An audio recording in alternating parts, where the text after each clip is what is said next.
네, 안녕하세요. 반갑습니다. 자, 오늘은 어젯밤에 나왔었던 지표들을 분석을 해보면서 과연 이더리움이 쌍바닥의 형태를 찍고 상승을 보여줄 수 있을지 아니면 현 시점에서 바로 올라갈 가능성이 높은지 이런 부분들을 같이 분석해보는 시간을 갖도록 하겠습니다. 자, 먼저 현 시점에서 11월 20일에 금리 인하 기대감이 확실하게 꺾이면서 이 당시 금리 인하 기대감이 30%대까지 쭉 떨어졌었죠. 그렇다 보니까 이런 통화 정책이 시장에 영향을 주게 되면서 급락을 보여줬습니다. 그래서 우리는 앞으로 금리 인하에 대한 부분들을 살펴봤을 때 이 데이터들을 반드시 확인을 해봐야 되는데요. 그래서 어젯밤에 나왔었던 생산자 물가지수 같은 경우에는 또 2.7%대 그리고 근원 같은 경우에는 2.9%대가 나와줬습니다. 이 정도 수치면요, 비교적 안정된 수치라고 여러분들이 보시면 되세요. 그 기준점을 어떻게 보시면 되냐면 바로 3.5%라고 여러분들이 보시면 될 것 같습니다. 만약에 3.5%대를 넘어가게 되면 기대 인플레이션 자체가 엄청나게 올라갈 수 있기 때문에 시장에 충격을 무조건 줄 수밖에 없는 상황이 만들어져요.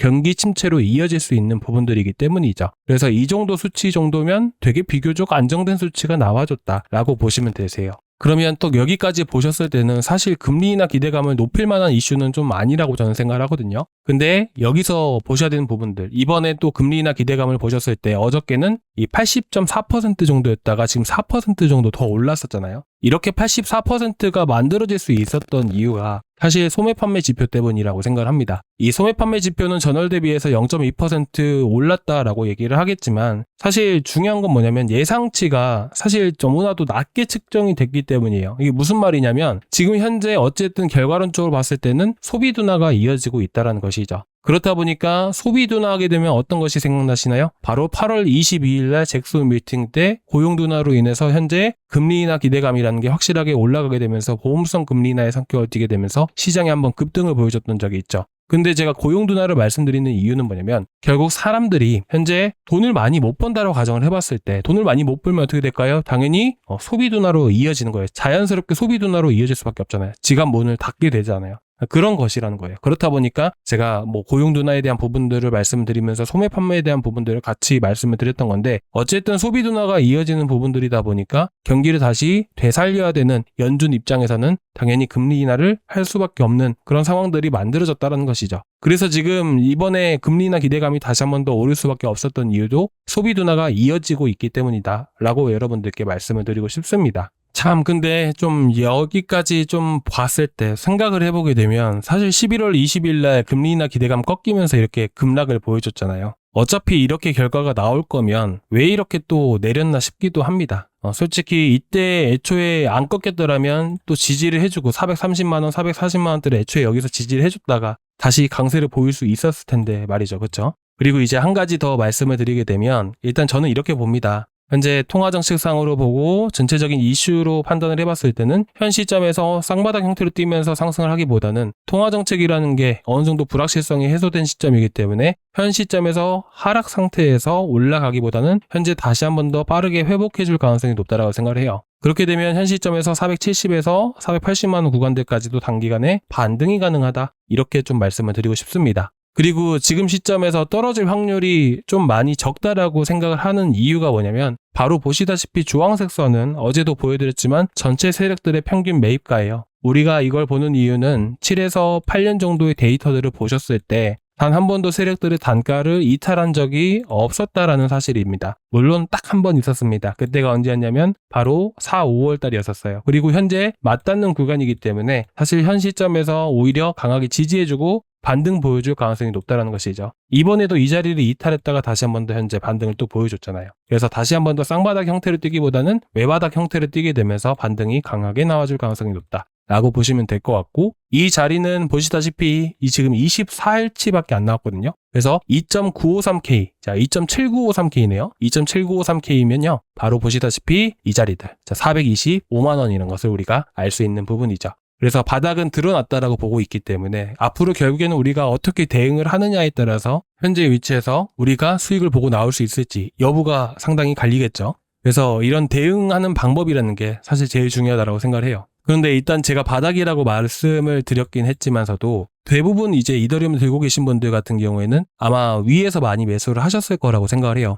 근데 위에서 많이 매수를 하신 분들, 특히나 이제 밑에 아직까지도 평단이 300만 원대, 200만 원대이신 분들 같은 경우에는 지금 자리에서도 충분히 매수가 가능하죠. 근데 중요한 것은 위에서 물려 계신 분이시라면 지금 상황에서 매수를 하기보다는 지금 아직까지 남아있는 불확실성이 해소되는 시점에 오히려 상승 확률이 어떻게 보면 불확실성 자체가 악재라는 게 남아있는 게 하나 있습니다. 그래서 그런 악재가 아직까지는 남아있다 보니까 그런 악재들이 해소가 됐을 때 오히려 상승 확률이 더 높아지지 않을까요? 그래서 지금보다는 좀 더 악재가 해소되는 시점에 여러분들이 추가 매수를 해보시는 게 좋으실 것 같아요. 그리고 지금 당장에서는 기술적으로 보면서 잡아들일 수는 있겠지만 사실상 여러분들이 평균 매입가가 얼마인지 그리고 현재 비중은 얼마인지 이런 것들이 사실 중요하단 말이에요. 그런 비중이나 평단에 맞춰서 어떻게 대응을 하는지가 완전히 바뀔 수 있는 부분들이다 보니까 제가 공통적으로 말씀을 드리는 부분이 어려울 것 같아요. 그래서 웬만하면 여러분들 구독자방에서 항상 말씀을 드리고 있으니까 개별적으로 요청하실 거면 구독자방에서 좀 말씀을 좀 부탁드리겠습니다. 어떤 분은 이게 해당되고 어떤 분은 해당이 안 되고 그런 상황들이 만들어질 수 있거든요. 그래서 저희 구독자방에다가 또 혹시나 어떻게 대응을 해야 될지 어렵다 싶으시면 언제든지 편하게 좀 말씀을 해주시고요. 자, 그러면 여기까지 우리가 봤을 때 총 정리를 해보게 되면 현재 구간이 바닥이다. 하지만 추가 매수를 하시려고 하시는 분들 평단이나 비중에 따라서 대응 방법이 다르기 때문에 지금 당장에서 바닥이라 할지라도 추가 매수 하시는 것은 삼가하셨으면 좋겠습니다. 자, 이렇게 총정리해서 말씀을 드렸고요. 자, 그러면 여기서 당장에 또 이더리움이 또 강세를 보이게 되면서 어쨌든 지금 당장에서 460만 원대를 회복을 해줘야 다시 한 번 더 500만 원대 진입이 가능하잖아요. 그러면 460만 원대는 왜 움직일 수가 있고 왜 올라갈 가능성이 높을까요? 자, 그 이슈에 대해서 여러분들께 말씀을 드릴 건데 기본적으로 현재 단발성 악재가 있다라고 하게 된다면 DAT, 다트 기업과 관련된 이슈이죠. 여러분들도 아시겠지만 DAT 기업 MSCI에서 제외 검토되고 있다라고 얘기를 하게 됩니다. JP모건에서는 스트래티지에 대해서 이제 공매도를 하고 있다라고 얘기를 하게 되는데 이 일정부터 먼저 말씀을 드리면 12월 31일에 협의가 종료가 되고요. 내년 1월 15일에 최종 결정이 발표가 됩니다. 자, 그렇기 때문에 암호화폐 시장, 어떻게 보면 암호화폐 시장의 대표가 뭐죠? 비트코인입니다. 비트코인이 대표 코인이에요. 그렇기 때문에 비트코인이 살아 움직여야 암호화폐 시장도 같이 움직일 수가 있어요. 그러면 암호화폐 시장이 전체적으로 다시 한 번 더 활기를 띠려면 어떤 이슈가 해소가 돼야 될까요? 바로 지금 이 이슈가 해소가 되어야 됩니다. 그래서 지금 1월 15일까지는 시장이 좀 지지부진한 흐름들을 보일지라도 기본적으로 비트코인에 대한 악재이기 때문에 이더리움 단독으로 봤을 때는 이더리움의 개별 이슈가 있다라고 한다면 이더리움도 한 번 더 움직일 가능성은 충분히 있다라고 생각을 합니다. 그래서 1월 15일 전까지는 엄청난 급등을 우리가 생각을 하기보다는 어느 정도 바닥 구간을 이런 횡보하는 그런 흐름들이 만들어질 수 있다라고 보시는 게 좋으실 것 같아요. 자, 그러면 현 시점에서 비트코인에 대한 악재들, 암호화폐 시장에 대한 악재는 아직까지 완전하게 해소된 것은 아니다. 하지만 이더리움에 대한 이슈는 개별 이슈는 분명히 있기 때문에 다시 한 번 더 상승이 가능하다. 그러면 어떤 이슈냐? 바로 12월 1일에는 이더리움 스테이킹 ETF와 관련된 이슈가 있고요. 그리고 12월 3일에는 푸사카 업그레이드입니다. 근데 중요한 거는 ETF에 대한 이슈들은 이미 몇 년 전부터 나왔던 것들이에요.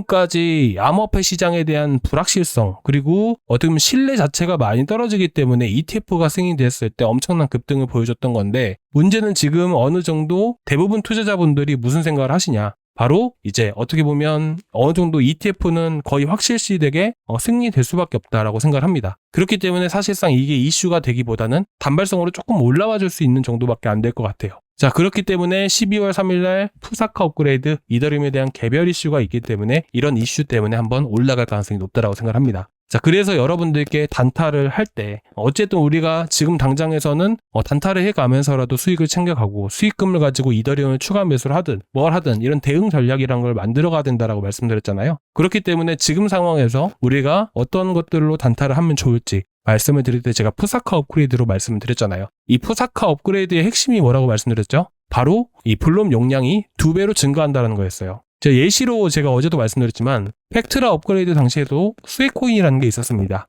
대표적으로 스테이킹 한도 가치가 증가를 했기 때문에 스테이킹과 관련해서 리도다오와 아이겐 레이어가 있었고요. 이 당시에 이더리움이 급등함에 따라서 리도다오도 100% 넘게 올라왔죠. 그리고 마찬가지로 아이겐 레이어도 당시에 이슈를 받고 100% 넘게 급등을 보여줬고요. 물론 4, 5월달 그 당시처럼 바닥을 계속해서 잘 다져지고 거시적인 악재가 모두 사라진 건 또 아니다 보니까 이처럼 급등할 수는 없다라고 생각을 하지만서도 그래도 한 20-30% 정도는 또 올라갈 수 있는 코인이라고 생각을 합니다. 수혜 코인들이. 그래서 지금 이제 보셔야 되는 것은 푸사카 업그레이드에 대한 불납 용량 2배로 증가를 했을 때 수혜를 받는 코인이라는 것이죠. 그 코인이 뭐가 될 수 있냐면 바로 레이어2 솔루션과 관련된 코인이죠. 이 레이어2 솔루션도 두 가지로 나뉘어볼 수가 있습니다.